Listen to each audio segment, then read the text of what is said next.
Hey everybody, how's it going? My name is Jimmy. Thank you so much for watching today. I have a photography video here for you, and today we're talking about autofocusing. In my hand here I have the Fuji xt2 with the 56mm lens. I love this setup. What is the setup you're into? Please leave that down in the comments below. I like looking up your gear suggestions. I learn a lot from you guys, of course. Like I said, we're talking about autofocusing today. I always get this question. What is the AF exclamation mark symbol I'm seeing in my viewfinder right when I'm about to take a shot? And that AF stands for autofocusing. The AF exclamation mark, usually in red, means, hey, it's not working. I can't focus on anything. And there's a variety of reasons for that, but generally, in my experience, I found I get that when I'm a little too close for me and the subject, and that does not allow the camera to be able to focus. We'll get more into depth right now, but that's kind of the short answer. There's three reasons why I find that autofocusing doesn't work as well.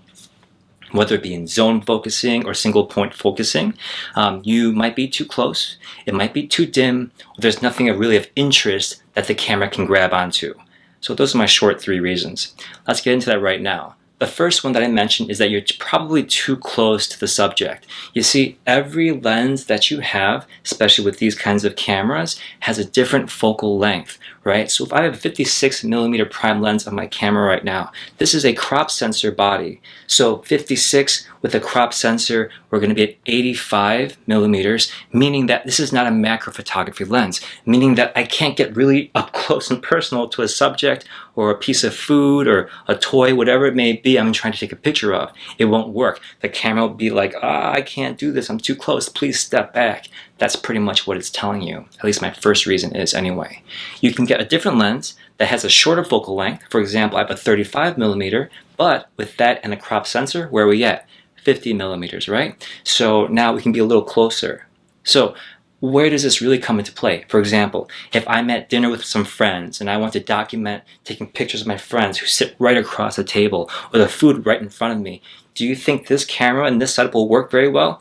Probably not. Is it the camera's fault? No. Is it the lens's fault? Kind of. You're too close. The lens is too big. So get a different lens or get up and stand back and take that shot again.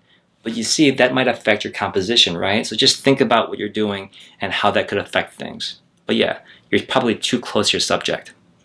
The second reason I found you might have issues autofocusing, and I say that not just with the AF exclamation mark, but sometimes it may be in focus. It tells you it's focused, it turns green, the little green box there, and you look at it later and it's actually blurry. That's actually more dangerous than when the autofocus says it doesn't work, right? Because you think you got it, and you check back later after the moment's over, after you're done with the client shoot, and you go like, oh, I got all the shots, they're all autofocusing really well. And you look at the pictures in your computer all blown up, and you go, oh, they're blurry, I missed the shot.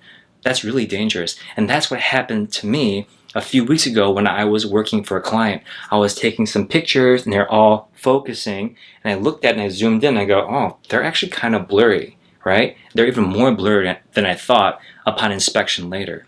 So I wasn't getting the AF exclamation mark, but I might as well have been getting the AF exclamation mark because they weren't in focus. Anyway, I digress. What can you do and why does that happen? You don't have enough light, right? So say you're in a dimly lit church. What can you do? I'm always surprised by how much light you really do need to get a crisp, nice shot, right? To the naked eye, it seems like you have plenty of light.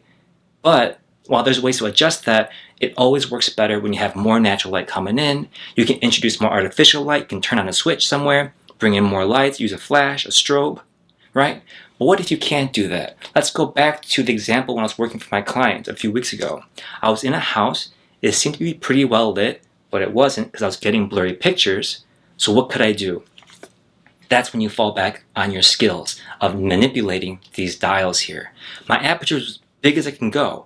I couldn't go any longer than the shutter speed. I didn't want any more blurry pictures. So what could I do? I can mess with this exposure knob, or more importantly, I can mess with the ISO. Luckily, I was all the way down to ISO 150-200, and I had way more to go and bump up to. And that's why people buy Fuji X cameras, because the Fuji X series is great for autofocusing, number one. Number two, low level light performance, right? And the ISO is great because you can literally bump it up and you won't get as much distortion or noise, whatever you want to call it, that comes up in editing later. It's really quite clean. So I knew I had room to move, and that allowed me to get more tack sharp photos because it increased sensitivity on the sensor inside, which allows me to focus better. Does that make sense? What I'm saying is you need more light than you need, but if you can't get more light, mess with the knobs. That's the bottom line. Okay, I'm so sorry, I'm so long-winded, but I love getting into details. Here is the third reason why you might have issues autofocusing. The thing you're trying to take pictures of may not be of interest to the autofocusing mechanism inside your camera. What I'm saying is I'm trying to take pictures of a blank wall, for example, or the ocean that's just all blue, or the blue sky with not a cloud in it. Your zone autofocusing, your single point focusing may not work as well as you hoped because there's nothing interesting, there's nothing contrasty to fill the space. Your sensor's going to be like, there's nothing here. Right? That's why it's great to take pictures of someone's face or an object that's contrasty, that has edges and different colors. The autofocusing goes, aha, and it grabs onto it. If I try to take a picture of this wall right now with not a prop on it, yeah, the camera might struggle a little bit. Is it the camera's fault? No, it's got algorithms to try to find what to focus on. If there's nothing to focus on, it's going to hunt around a little bit more or give you a blurry picture here and there.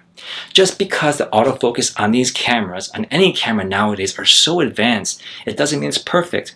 When I shot that client a few weeks ago, it was a photo shoot for like portrait style, wedding style photography. What, 85, 90% came out in focus, but usually some of them are just bad anyway.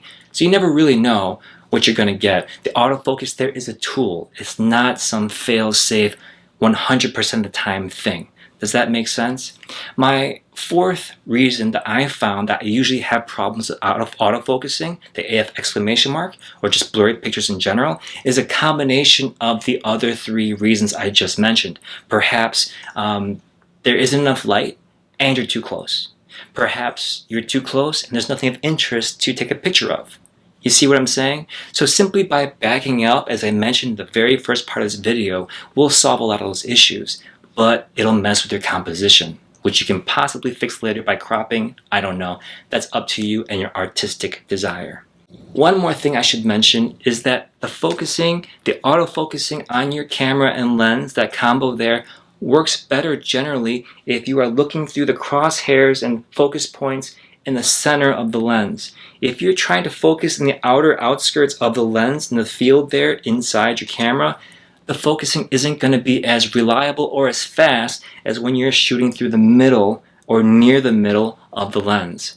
So the whole point of this video is, are you going to have autofocusing issues? Yeah, but by understanding how and when to give your lens a fighting chance, you're going to have better success. You're going to have faster autofocusing and a better chance of tack sharp photos when you edit them later to give them to a client. Okay, thank you guys so much for watching. I'll see you guys in the next video. Thank you so much. Bye-bye.